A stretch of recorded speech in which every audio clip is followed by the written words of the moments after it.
Shalom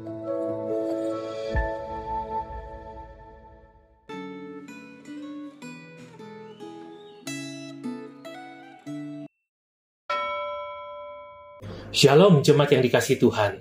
Hari ini kita akan belajar firman Tuhan dengan tema Pedang Tuhan. Sebelum kita merenungkan firman Tuhan, mari kita berdoa. Ya Tuhan, pimpin dan sertailah perenungan kami. Kiranya firman-Mu memandu langkah hidup kami sepanjang hari ini. Dalam nama Tuhan Yesus kami berdoa. Amin. Firman Tuhan hari ini diambil dari Yeremia pasal 47. Saya akan membacakan ayat 1 sampai ayat yang ke-7. Firman Tuhan yang datang kepada Nabi Yeremia mengenai orang Filistin sebelum Firaun mengalahkan Gaza. Beginilah firman Tuhan, lihat, air yang naik melanda dari utara menjadi sungai yang membanjiri negeri serta isinya, kota serta penduduknya. Orang akan berteriak dan seluruh penduduk negeri akan meratap. Mendengar bunyi derap kuku kudanya, derak-derik keretanya, kertak-kertuk rodanya. Para ayah tidak lagi menoleh kepada anak-anak, karena tangan mereka sudah lemas. Sebab telah tiba harinya untuk membinasakan semua orang Filistin dan melenyapkan dari Tirus dan Sidon setiap penolong yang masih bertahan. Sungguh, Tuhan akan membinasakan orang Filistin, sisa orang yang datang dari pulau Kaftor. Gaza telah gundul, Askelon hancur membisu. Hai Asdod, sisa-sisa orang Enak, berapa lama lagi engkau menoreh-noreh diri? Ah, pedang Tuhan, berapa lama lagi baru engkau berhenti?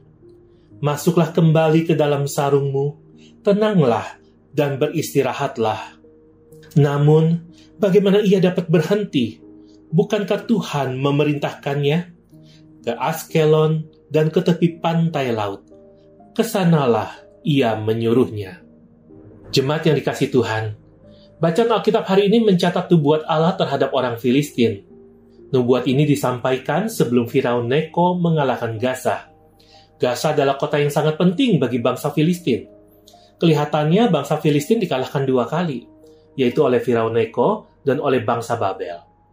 Firaun Neko menyerang Gaza pada tahun 609 sebelum Masehi untuk memperkuat pertahanan negara dengan memperluas teritorial saat menghadapi ancaman Babel yang makin mendekat. Namun, Firaun tetap tidak dapat mempertahankan negaranya dari serangan Babel di kemudian hari. Bagaimana dengan bangsa Filistin? Tentu saja mereka tidak bisa luput. Nabi Yeremia mencatat bahwa serangan dari utara, yaitu Babel, seperti air yang membanjiri negeri serta isinya, kota serta penduduknya. Teriakan dan ratapan menggambarkan kengerian yang melanda Filistin. Allah tidak hanya membinasakan orang Filistin, tetapi juga bangsa-bangsa yang bersekutu dengan bangsa Filistin, misalnya Tirus dan Sidon. Tidak ada bangsa yang dapat menghindari hukuman Allah.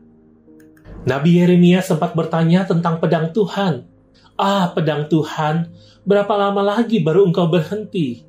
Pertanyaan ini adalah gaya bahasa personifikasi, yaitu menggambarkan benda mati seakan-akan hidup dan dapat menjawab seperti manusia. Pedang adalah sebutan yang menunjuk pada hukuman Tuhan yang datang kepada bangsa Filistin.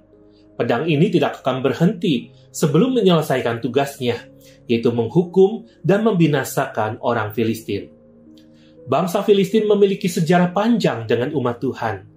Mereka seringkali memerangi dan menindas umat Tuhan. Mereka adalah bangsa yang menyembah dewa-dewi, misalnya Dagon. Kita bisa perhatikan kisah menarik tentang patung dewa Dagon dalam 1 Samuel pasal yang ke-5. Sebagai tetangga umat Israel, bangsa Filistin memiliki kesempatan untuk mengenal dan menyembah Tuhan. Mereka melihat Tuhan bertindak di antara mereka ketika mereka merampas tabut Allah. Sayangnya, mereka mengeraskan hati, tidak mau percaya, dan terus berbuat jahat, sehingga hukuman Allah pun datang kepada mereka pada waktu yang Allah tentukan. Kitab Ibrani menuliskan bahwa firman Tuhan itu hidup dan lebih tajam dari pedang bermata 2 manapun. Firman Tuhan menusuk amat dalam sampai memisahkan jiwa dan roh, sendi-sendi dan sumsum, Firman Tuhan sanggup membedakan pertimbangan dan pikiran hati kita. Namun pedang firman Tuhan juga merupakan pedang yang menyembuhkan dan membersihkan jiwa kita. Apakah Anda bersedia untuk terus dibentuk oleh firman Tuhan? Mari kita berdoa. Ya Tuhan, kiranya Engkau menolong setiap kami, supaya kami punya kerelaan, punya kesediaan, bahkan kerinduan yang terus bertambah dalam untuk membaca, merenungkan firman-Mu, dan melakukannya di dalam kehidupan kami setiap hari. Lembutkanlah hati kami ya Tuhan, biar kami boleh peka terhadap apa yang menjadi kebenaran firman-Mu. Dan dengan rendah hati, kami ingin melakukannya, sebab kebenaran-Mu adalah pemandu langkah kehidupan kami. Tolonglah kami, bukan hanya hari ini, tapi juga hari-hari berikutnya, untuk setia kepada firman-Mu, melakukan hanya kebenaran firman-Mu. Di dalam nama Tuhan Yesus, kami berdoa. Amin.